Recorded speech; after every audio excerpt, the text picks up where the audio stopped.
Avertissement. L'émission qui suit est une émission payée par ses commanditaires. Les propos tenus sont ceux des intervenants participant à l'émission et ne reflètent pas nécessairement les opinions des employés et administrateurs de VIA 95 FM. Bienvenue à l'émission Deux gars, une Bible. Deux gars, une Bible. C'est deux gars en mission pour faire connaître le vrai message de la Bible.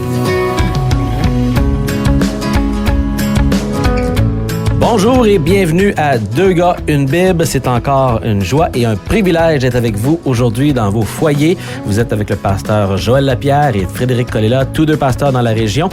Et on est vraiment heureux d'ouvrir la Bible avec vous, puisque c'est ça notre activité principale. Deux gars, une Bible. Et voilà. Pas compliqué, hein? Oui. Alors aujourd'hui, on est en train de poursuivre dans une série de quelques semaines déjà qu'on est dedans les évangiles. On explique les 4 évangiles et on a essayé de prendre le temps d'introduire chacun des 4 évangiles pour comprendre pourquoi on a 4 différents évangiles qui racontent la vie de Jésus avec 4 différents auteurs, 4 différentes approches pour présenter la vie de Jésus un peu comme à répétition, mais pourtant avec des saveurs, des couleurs, des angles très différents. Oui, il serait peut-être bon aussi de rappeler aux gens, ça veut dire quoi le mot évangile? Oui. Donc, c'est parce que c'est un mot grec qui veut dire simplement la bonne nouvelle de Jésus-Christ. Et dans un monde de mauvaises nouvelles, ça fait du bien d'avoir des bonnes nouvelles de temps en temps. Absolument. Et là, on a Matthieu, Marc, Luc, et aujourd'hui, on regarde Jean. Là, il traduit les trois premiers, qu'on appelle les synoptiques, qu'on voit ensemble. Et là, arrive l'évangile de Jean. Le premier auteur, Matthieu, c'était un publicain, un homme d'argent, mal vu, même vu souvent avec de mauvaise vie avec les prostituées. Le deuxième, c'était le lâcheux, Marc, qui avait accompagné Paul dans ses voyages, mais finalement, il était beaucoup influencé par Pierre, et donc beaucoup de saveurs de Pierre dans son évangile. Ensuite, le docteur Luc, et là, on arrive au petit Jeannot du groupe. Oui, Jean était le plus jeune de tous les apôtres que Jésus avait choisis. Alors, un juif, même dans l'évangile lui-même, il va être présenté comme le disciple que Jésus aimait. On dirait que c'était le petit gars du groupe. Maintenant, on le voit couché à côté sur Jésus. Et dans les scènes de Jésus, on va le voir souvent de ce sens-là. Et il se présente un peu d'une manière anonyme dans son évangile de Jean, contrairement aux autres évangiles qui parlent souvent des fils de Zébédée, Jean et Jacques, donc Jean l'auteur. Là, il ne mentionne pas. Pourtant, ils sont prédominants dans les autres évangiles. Ici, il passe un peu sous silence. Il est simplement le disciple que Jésus aimait. Oui, et c'est vraiment Jean qui est peut-être l'évangile le plus profond au niveau théologique, au niveau de vraiment nous dépeindre l'identité de Jésus-Christ. Et c'est ça qui est important quand on parle du vrai message de la Bible, c'est de comprendre qui Jésus est, puisque l'évangile dépend de ça. C'est pas n'importe qui qui est mort sur la croix. Et du début, dans Jean au chapitre 1, verset 1, il nous plonge au commencement était la parole, et la parole était avec Dieu, et la parole était Dieu. Donc, du début, au chapitre 1, Jean va identifier Jésus comme Dieu lui-même. Et il va même plus loin en disant, au verset 14, « Et la parole a été faite chair, elle a habité parmi nous, pleine de grâce et de vérité, et nous avons contemplé sa gloire, une gloire comme la gloire du Fils unique venu du Père. » Donc, Jean, qui était un témoin oculaire, il déclare dès le début, voilà qui Jésus est. Il est carrément le Créateur qui a pris une forme humaine. Et son but est expressément dit ou exprimé au chapitre 21. Juste avant d'y aller au chapitre 21, justement, je vais nous parler un peu de cet auteur Jean, parce que justement, si on voit cette teneur très différente théologique, comme tu soulignes, c'est parce qu'aussi on a un homme d'une grande maturité, le plus vieux à avoir survécu aux autres apôtres. Il est rendu à Éphèse, on croit, lorsqu'il a écrit cette épître-là, et c'est un homme de 80 ans au moins, une grande vie d'expérience qui rappelle sa vie avec Jésus alors qu'il était jeune, peut-être pris comme haut adolescent avec Jésus dans ses disciples, le plus jeune de la gang, de coutumes juives, il y a une saveur particulière. Donc, il y a une grande richesse comme homme dans sa vie qu'il a vécu depuis tellement d'années à suivre Jésus.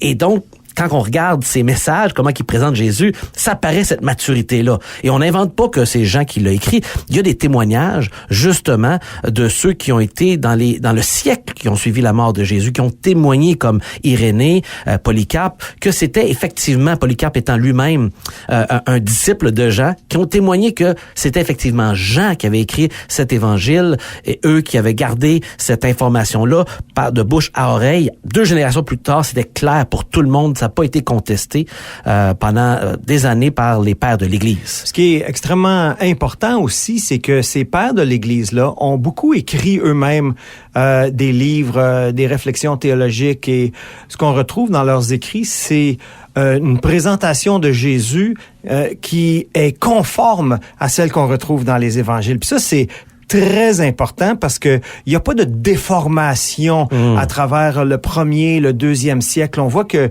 le Jésus de l'Évangile est toujours présenté de la même manière. Donc, ça affirme et ça nous assure que les textes qu'on a sont bien ceux que eux ont reçus. Tout à fait. Ben en fait, Jean, en plus, on a des petites portions de Jean qui ont été trouvées, les plus anciennes, qui datent à peine peut-être de 20 ans ou à peu près après que Jean ait écrit son évangile. C'est formidable. Et les quelques mots qu'on a dans cette plus vieux manuscrit sont identiques au texte qu'on a aujourd'hui. Et donc, en lisant nous-mêmes ce texte-là, on arrive à la conclusion que Jésus est le Fils de Dieu, le Créateur, fait chair.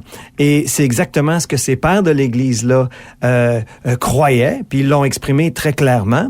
Et c'est exactement le but de Jean. Il faut lire le but maintenant. On est au chapitre 20, verset 31, et c'est formidable de voir comment Jean le déclare de manière assez claire son but. Il est simple.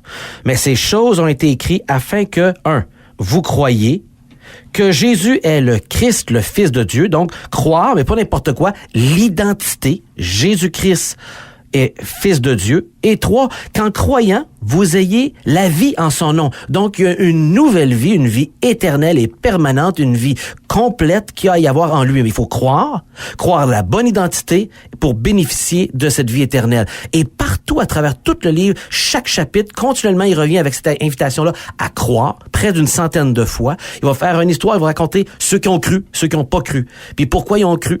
Et il répète continuellement cette invitation-là à croire qui est vraiment particulier à Jean. Et c'est son but qui est déclaré, afin que vous croyiez que Jésus est le Christ. Puis il nous demande pas de croire en faisant un pas de foi dans le vide. Oui. Souvent, les gens vont dire, ouais, mais toi, t'as la foi, toi, tu crois juste pour croire. Moi, je dis, wow, un instant, là, on va juste s'asseoir tranquillement ici. Je ne crois pas dans le vide. Je crois parce qu'il y a un témoignage qui a été donné, en l'occurrence par Jean ici, de la vie de Jésus, de ses miracles, de toutes ces choses-là, qui font en sorte que j'ai pas le choix que de croire. Sinon, je dois faire un pas contraire et je dois démontrer que les écrits sont soit frauduleux, soit faux, soit corrompus.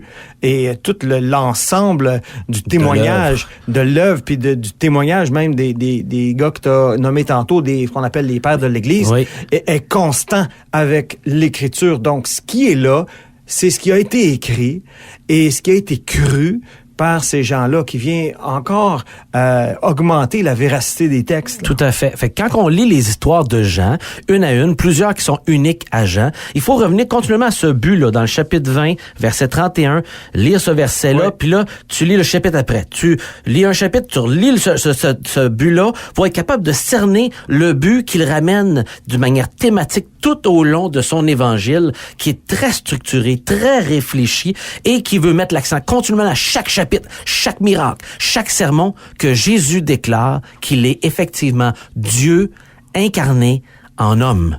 Et que c'est important. Si tu crois pas ça, et c'est dans le chapitre 8, si je me trompe pas, où ce qu'il dit, si vous ne croyez qui je suis, au verset 24, vous mourrez dans vos péchés. Exactement.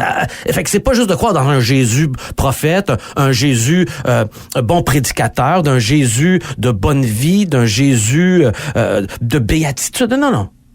Il faut croire dans le Jésus, ce que lui dit être, Fils de Dieu. On veut pas croire dans un Jésus qu'on se fabrique ou qu'on met à notre image, qui nous fait sentir bien ou quoi que ce soit, ou qui nous flatte dans le bon sens. On veut le Jésus de la Bible qui nous est présenté vraiment comme le Fils de Dieu, comme le Créateur fait chair.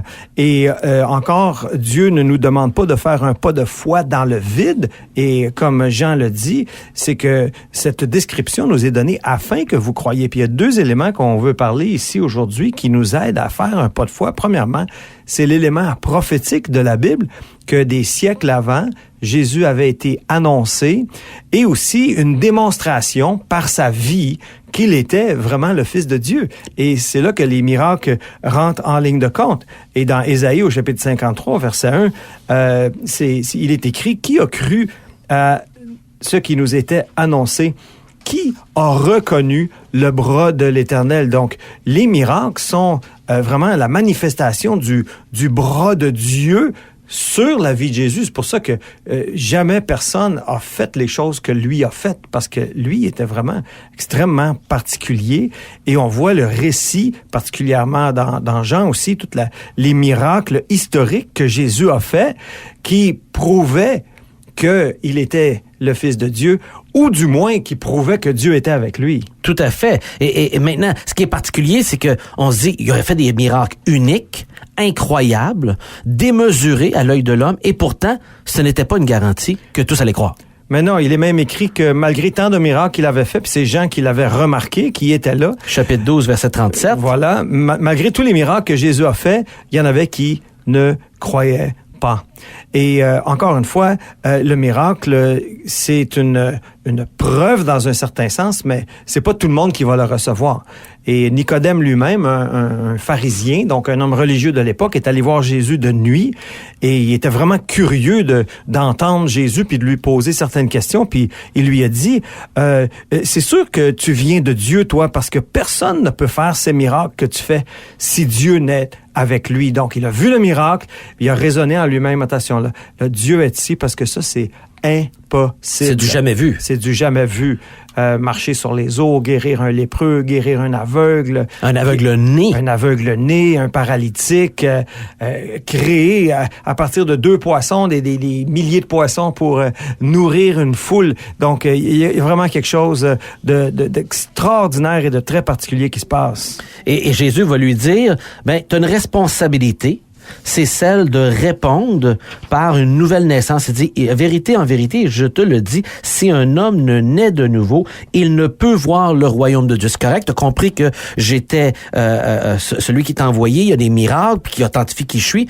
Mais là, maintenant, pour pouvoir bénéficier de la vie éternelle, il te faut une nouvelle naissance, et celle-ci n'est pas physique, retourner dans le ventre de ta mère pour sortir, et c'est ça qui va avoir comme dialogue, mais bien une naissance qui va être spirituelle, qui passe par ce que Jean va appeler justement la foi. Et c'est pas une métaphore non plus. C'est une réalité dans le cœur d'un individu. Quand Jésus dit que Dieu a tant aimé le monde qu'il a donné son Fils unique afin que quiconque croit en lui ne périsse point, mais qu'il ait la vie éternelle. C'est pour ça que l'idée de croire est tellement importante. Et en terminant, on aimerait juste souligner, c'est quoi croire? Qu'est-ce que ça veut dire de croire ici? Premièrement, ça veut dire de croire que Jésus est le Fils de Dieu, qu'il est vraiment le Créateur. Donc, il faut croire qui il est. Et Jésus l'a dit, tu l'as cité tantôt, Joël, si quelqu'un ne croit pas qui Jésus est, bien... Il meurt dans ses péchés. Il peut pas avoir la vie éternelle. Tout à fait. Et Jésus va dire, celui qui croit en lui n'est point jugé, mais celui qui ne croit pas est déjà jugé parce qu'il n'a pas cru au nom du Fils unique de Dieu. Le seul qui peut effacer les péchés, dans le fond. Et oui. Et donc, il faut croire qui il est, mais ensuite, il faut croire aussi ce qu'il a fait pour nous. C'est important de comprendre que son sacrifice sur la croix, c'était un paiement, et que ce paiement est intervenu pour nous donner l'opportunité d'être pardonnés de nos péchés. C'est-à-dire que si je crois en lui, eh bien, je reconnais que je suis pécheur, et maintenant, il va me prendre sous son aile, et le jugement de Dieu est déjà tombé sur lui à la croix, afin que moi, je sois épargné et que j'ai la vie éternelle. On peut terminer avec ce verset vraiment important dans Jean 14, verset 21, qui dit « Celui qui a mes commandements et qui les garde, c'est celui qui m'aime. Et celui qui m'aime sera aimé de mon Père. Je l'aimerai et je me ferai connaître à lui. C'est extraordinaire, ça. Donc, croire va amener à être conséquent. Et on le voit dans la vie de ce Nicodème qui a rencontré Jésus dans le chapitre 3, ou ce que plus tard dans le livre, au chapitre 7, au chapitre 19, on va nous témoigner du fait qu'il va venir à la défense de Jésus devant l'attaque qu'il va recevoir parmi les hommes religieux. Il va honorer Jésus en participant à prendre son corps et l'enlever de la croix et l'enterrer. Et il va avoir des œuvres qu'on appelle qui manifestent la foi. Oui, et c'est pour ça que c'est tellement important ici, ce passage que tu viens de lire, parce que ça affirme que si quelqu'un prend le temps de lire l'Évangile de Jean, par exemple, et de contempler les choses qui y sont écrites et qui commence à croire, eh bien, il va commencer à mettre en pratique les paroles du Seigneur. Et le Seigneur dit, je me ferai connaître à lui. Et voilà. C'est tout le temps qu'on avait. On est vraiment heureux de pouvoir vous partager cet évangile de Jean. On vous invite à prendre le temps de le lire, de pas juste nous entendre. Prenez le temps de le lire. Si vous avez des questions, communiquez avec nous à travers Facebook, 2 gars, une Bible, ou à travers aussi le Hotmail, 2 gars, une Bible, tout ensemble à commercial@hotmail.com. Et on serait ravis aussi de vous recevoir si vous cherchez un lieu de célébration le dimanche matin. Nos églises sont faciles à trouver sur l'Internet. L'église Vie Nouvelle de Trois-Rivières, l'église Baptiste évangélique de Trois-Rivières. On serait ravis de vous recevoir. Entre-temps, on vous invite à lire la Bible et en particulier l'Évangile de Jean. Et voilà. Bonne journée.